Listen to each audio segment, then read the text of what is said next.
మొన్న ఈ మధ్యన నరేంద్ర మోడీ సుప్రీంకోర్టుకు చురకేశారు కదా, ప్రజా ప్రయోజన వ్యాజ్యాల పేరుతో రేపు పొద్దున మీకు ఇచ్చిన డబ్బుల మీద కూడా ఎవరైనా వేస్తారని చూడండి అని. అట్లా ప్రజా ప్రయోజన వ్యాజ్యం అంటే నిజంగా ప్రజా ప్రయోజనం కాకుండా ఎవడికి వాడు మెహర్బానీ కోసం వేయడం, సుప్రీంకోర్టు టైం అంతా వాటితో వృధా అవుతుంది, హైకోర్టు సుప్రీంకోర్టుల టైం.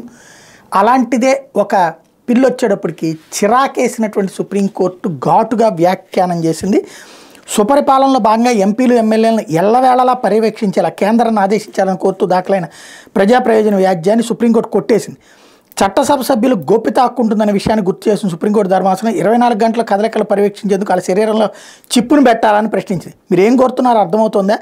ఎంపీ ఎమ్మెల్యేలను 24 గంటలు పర్యవేక్షించమంటారా? ఇట్లాంటి చట్టం నుంచి తప్పించుకునే వారి విషయంలోనే చేస్తారు.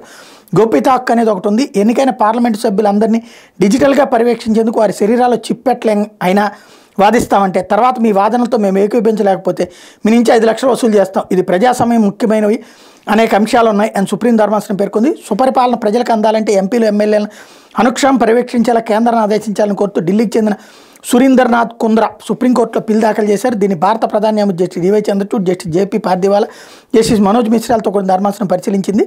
ఎంపీలు ఎమ్మెల్యేలు ప్రజాసేవకులని, కానీ వాళ్ళు పాలకుల మాదిరిగా ప్రవర్తిస్తున్నారని ధర్మాసనం దృష్టికి పిటిషనర్ తీసుకెళ్లారు. జోక్యం చేసుకున్న ధర్మాసనం ఎంపీలందరిపై ఉమ్మడి అభియోగం మోపలేరని పేర్కొంది. ఇలాంటి అంశాలతో రావడం కోర్టు సమయాన్ని వృధా చేయడమేనంటూ పిటిషనర్ తీవ్రంగా మందలిస్తూ పిల్ని కొట్టేసింది.